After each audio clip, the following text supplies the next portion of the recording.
The David Pakman Show at davidpakman.com.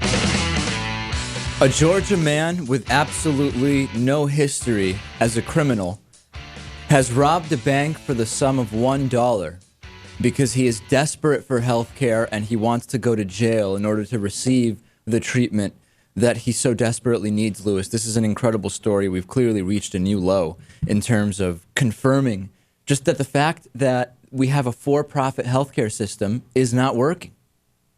This man's name is James Richard Verone. He's from Georgia, like I said. He attempted to steal $1 from a bank so that he would be arrested, taken to jail, and most importantly, provided with health care, according to the Gaston Gazette in Georgia. This is an unbelievable story, Lewis. Health care that who pays for? The taxpayers. Absolutely. Many say that the healthcare system is criminal, but this is the first time I've heard of someone becoming a criminal to obtain healthcare, isn't it? At least that we've talked about in recent years. Right. Verone worked for Coca-Cola for 17 years.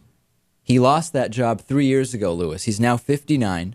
He can't handle the physical demands of the part-time jobs that he's able to get, like working in a convenience store, and he has no healthcare. And this is the best thing he could come up with. He told the Gaston Gazette, "The pain was beyond the tolerance that I could accept. I kind of hit a brick wall with everything. No criminal record prior to this planned robbery.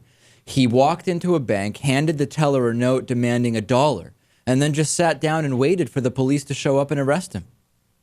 He has problems with his back, left foot. He has arthritis in his hands, carpal tunnel syndrome, an undiagnosed protrusion on his chest.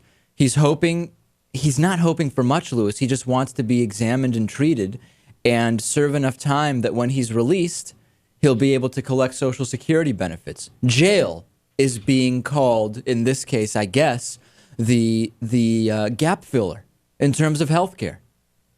And you know what, Lewis? He may not actually end up serving a long enough sentence to get him there. Because he only asked for $1, he was charged with larceny from a person instead of bank robbery, which carries a far lower penalty sentence than actual bank robbery. So he said, if this doesn't get me in jail long enough, I'll just turn to crime again. I'll have to ask for more money this time, I guess. It's shocking. It's incredibly sad. But again, I've been getting so many emails about this, and people in other countries at the development level of the United States, say they don't even understand the concept of for-profit health insurance. I mean, literally, they just don't understand how could that possibly be? What does that mean? For-profit health insurance. Insurance companies and pharmaceutical companies are the ones that hold all the power? And through donations to politicians and financing campaigns, They maintain the power. They maintain the power. I mean, this is literally just unheard of and unbelievable to many of our listeners around the world. And we've kind of gotten used to it, haven't we, Lewis?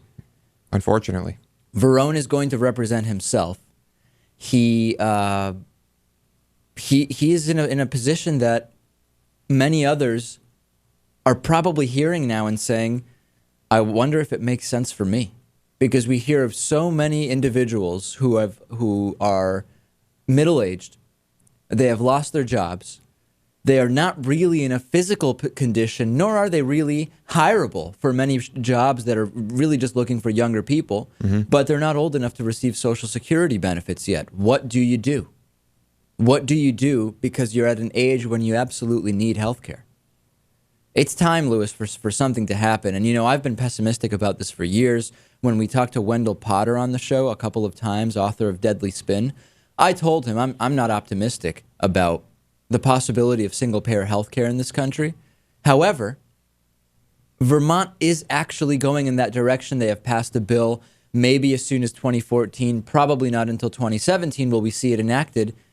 Maybe it's a start. Maybe it's the start of helping people like James Richard Verone of Georgia, who has resorted to robbing banks to be sent to prison to get health care. I mean, I don't know, Lewis. Is that a possibility that will open up the door to changing the egregious system we have in this country? No, I think we're just going to have to wait to see what happens in Vermont, and then it will be up to each state individually to follow their lead. How many more are going to try this? I mean, ladies and gentlemen, how many more people are going to resort to felonies to get health care. And it's interesting, if you look at this article and the commentary on conservative websites, there are actually right-wingers that are angry that this guy found a way to get, quote, free treatment. I mean, that's the discussion that's happening on a lot of conservative forums. I'm not going to mention them because I don't want to give them any promotion. But that I was reading this morning, just getting ready for the show. Angry that this man has found a way to get himself free care that he doesn't deserve. Mm-hmm. I'm sure, I bet you there are people that have done it, and I'm sure there are more people that will do it, but keep in mind you have to be willing to do time. Yeah, it's not completely free. Right. Maybe I'd rob a bank and get sent to prison for the prison gym. I mean, I've been disappointed with the Nautilus equipment lately at my gym. So maybe I'll just commit a crime and get sent to prison, and then I can use the prison gym. And you'll have nothing else to do except work out. I'll be huge. You'll come out looking like a Greek god. Yeah, I'll be like Arnold in that weird video in the 70s where he talks about how lifting a barbell is like an orgasm for him. Yeah. So we saw where that went for him, by the way, ladies and gentlemen. The 2012... Yeah, it made him millions of dollars and got him... a love child. Got him elected as governor of California. That's true. And a love child.